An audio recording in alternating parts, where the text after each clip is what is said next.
আসসালামু আলাইকুম ভিউয়ার্স। আজকে আমরা আমাদের 2 বিঘা জমিতে আগাছানাশক দিব।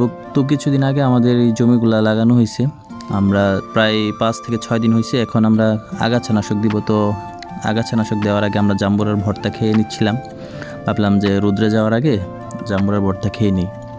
তো এখন আমরা যাচ্ছি। তো ওই যে আমাদের বাড়ির পাশে বাচ্চারা কেউ দুষ্টামি করতেছে দেখতেছি নি।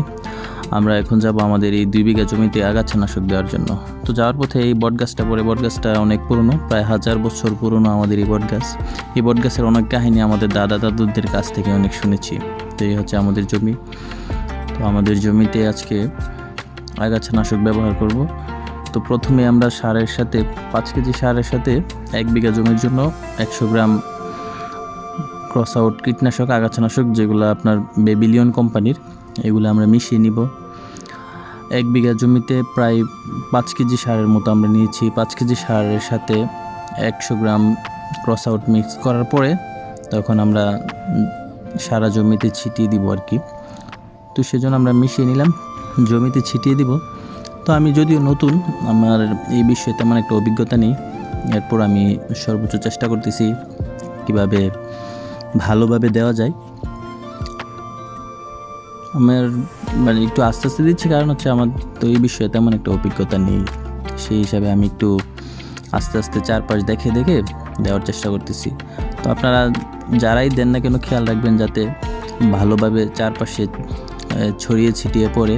তাছাড়া আগাছানাশক দেওয়ার আগে আপনার জমিতে দেখতে হবে পানি আছে কি না, মিনিমাম 2 সেন্টিমিটারের মতো পানি থাকতে হবে। তারপরে আপনি আগাছানাশক ব্যবহার করবেন, তাহলে ফলাফলটা ভালো পাবেন। একদম যতটুকু প্রপার যে ফলাফলটা আসে সেই ফলাফলটা আপনারা পাবেন, যাতে 2 সেন্টিমিটারের মতো পানি থাকে।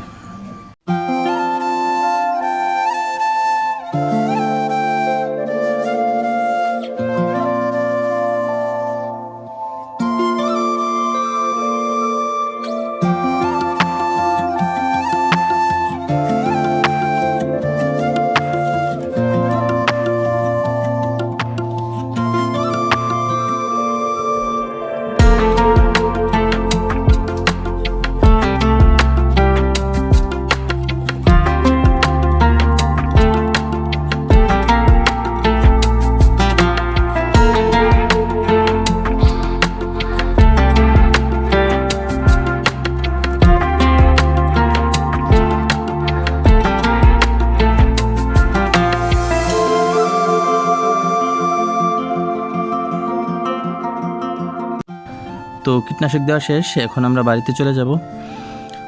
আমাদের যে পথে এসেছি সেই পথে ধরেই আমরা এখন বাড়িতে চলে যাব। তো সবাই দোয়া করবেন যাতে আমাদের এই জমিতে ভালো ফলন হয়।